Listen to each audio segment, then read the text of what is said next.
With the beginning of the new Hobbit trilogy starting in just a few months, and with a very special request from Sam Calderon, one of the coolest kids that I know, this is part 1 of 3 of my reviews for Peter Jackson's The Lord of the Rings trilogy. Hello there to everyone tuning in, and welcome here to We Live Film and Real Screen Reviews. I am resident movie critic Nick Iacobucci, and our next movie review is The Lord of the Rings, The Fellowship of the Ring. Now, I know it doesn't seem like it, but this actually was released almost 11 years ago on December 19th, 2001.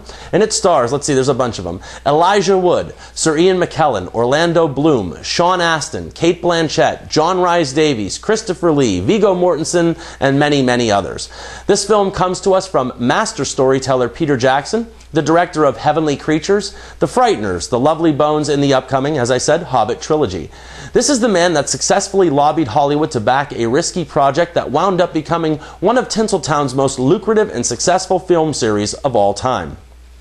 Well, people, before I even get into the review for The Fellowship of the Ring, there are just a few things that need mentioning first and foremost, and seeing as The Hobbit debuts soon enough, these points are even more relevant.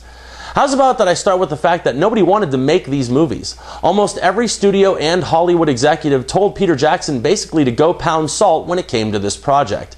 None of them had any belief or faith in these novels that were at least 5 decades old, and none of them wanted to write the check to see them come to life.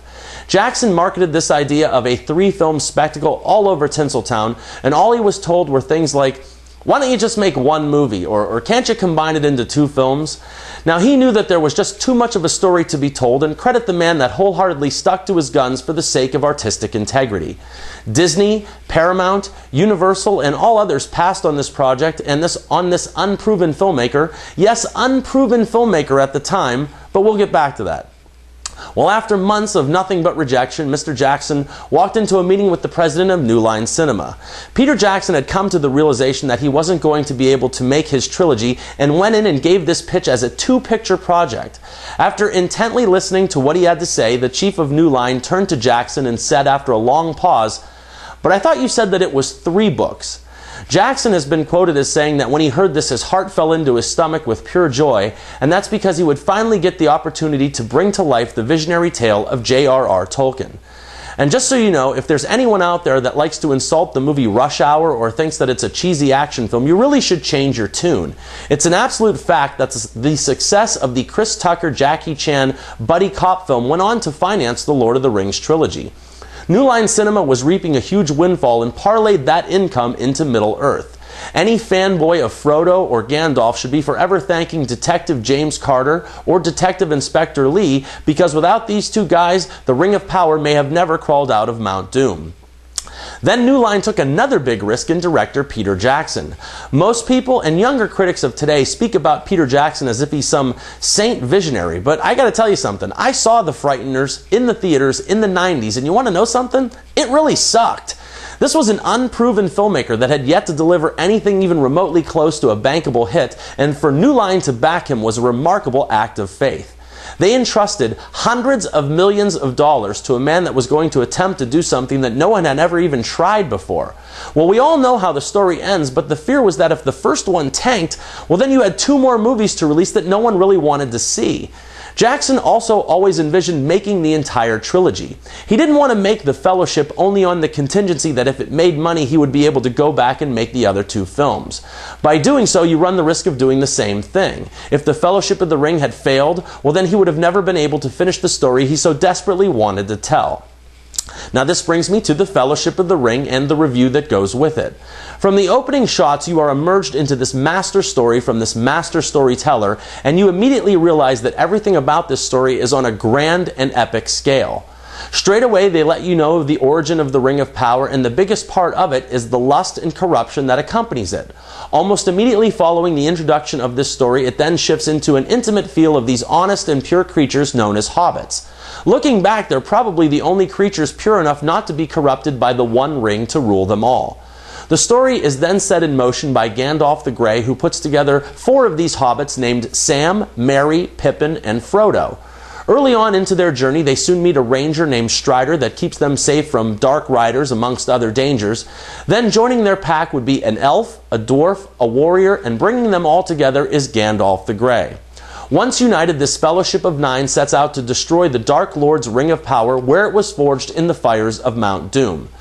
Now, the actors that were challenged to bring to life these individuals that only existed on paper really had their work cut out for them. However, looking back, I couldn't imagine changing one thing at all. Elijah Wood turned out to be the perfect anti-hero because he didn't want this burden but accepts it as his own. Not only do you like rooting for Frodo, he's actually very easy to root for. Sean Astin as Master Samwise Gamgee is as lovable as he is strong, and he is the perseverance that keeps Frodo going. Sir Ian McKellen epitomizes Gandalf the Grey and encompasses the strange and mystical prowess that he so richly displays. He also brings to the surface fear, weakness, intelligence, and many other behaviors, and does it all with 100% conviction. Then you have Viggo Mortensen, who truly defines hero. His Aragorn, son of Arathorn, is solid, strong, honorable, and displays qualities not only found in a man of stature, but also in a great performer. He actually came into this project 3 weeks already into filming and replaced what could have only been described as a completely miscast Stuart Townsend. Sean Bean brought to life the warrior known as Boromir, and of the entire Fellowship, he was the one that was most easily corrupted. You can see it in his eyes, and something else that you see in his eyes is his regret for his actions and mistakes. However, most of all, you see the temptation in this man every time he looks at the ring. Finally, rounding out the Fellowship of the Ring are Merry and Pippin. These are the other two hobbits that bring much more than comic relief to the tale, but unfortunately it is this comic relief that they will most likely be associated with and most remembered for. Now, the locations of Middle-earth that the production team bring to fruition are not only astounding, but they are realistic and convincing. The Shire, Moria, Lothlorien, and Rivendell are not only eye candy, but they are truthful and accurate to the source material read by millions, and I couldn't think of one flaw while viewing them. Credit the team of 5 individuals that brought these locations to life because they wholeheartedly outdid themselves with this one. Then director of photography Andrew Lesnie won an Academy Award for his work on this film, and righteously so.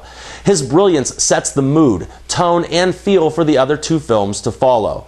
He will also be returning to lens the new features of the Hobbit trilogy. He assists Jackson and creates this intricate and detailed world with his knowledge and brilliant use of lighting and cameras, and infuses audiences convincingly into this land known as Middle-earth. Howard Shore has composed almost 90 scores for Hollywood features, working with directors the likes of Martin Scorsese, David Cronenberg, and even Kevin Smith. His music is a straight-on bullseye for The Lord of the Rings and captures that perfect mix of fantasy and adventure. The themes conceived for Middle-earth are as memorable as its battles and creatures, and he brings to life the soul of many aspects of this world. Peter Jackson, Fran Walsh, and Philippia Boyens took on the amazing and daunting task of adapting this book into an interwoven tale of adventure, suspense, and drama that is The Fellowship of the Ring. It is written essentially as a couple of huge sections, but somehow they managed to sort it all out into this clear cinematic narrative.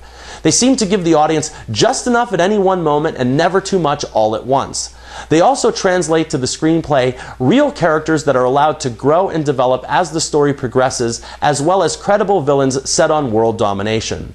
These 3 talented individuals seem to wrap up this story into many different levels and into many different characters, and all the while you feel and care about all of these people.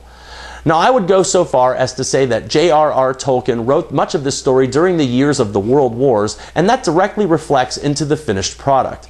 You have darkness overtaking the earth and races putting their differences aside to join together and fight one common enemy. It's funny how nobody ever has a problem throwing aside their small and petty differences when there is a true evil that needs to be put down. Believe it or not, I actually think that Peter Jackson had an easier time making the first 3 Lord of the Rings features than he did creating this new Hobbit series. When he was making these films, there really was no expectation by anyone, and put simply, nobody really even knew or cared. Then with the success of The Fellowship of the Ring, he really didn't have to worry about the next 2 features, and that's because they were already filmed. There weren't any people trying to sneak onto the set, and there was no hype surrounding the production while it was being made. He now is forced to put up with the hype and expectation for the Hobbit trilogy, and that's because of the dozen years of popularity grown into the first 3 films.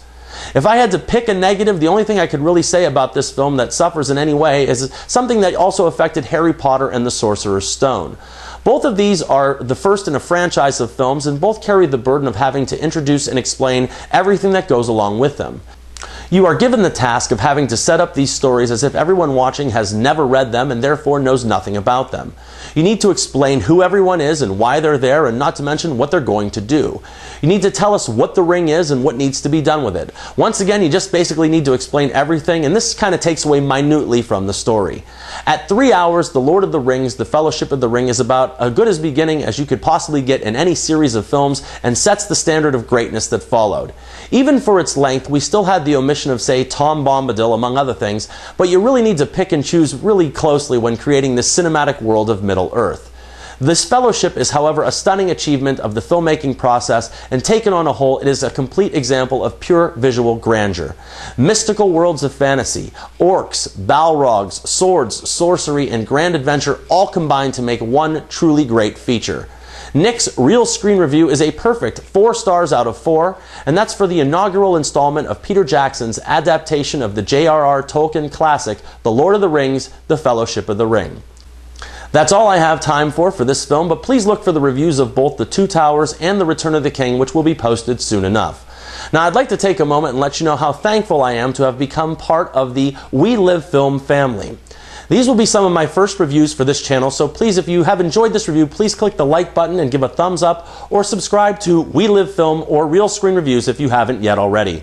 I'm sure that I'll be returning soon enough with more movie and trailer reviews, and until then, remember people, I'm not always right, but only when it comes to the movies, and thank you very much for your attention.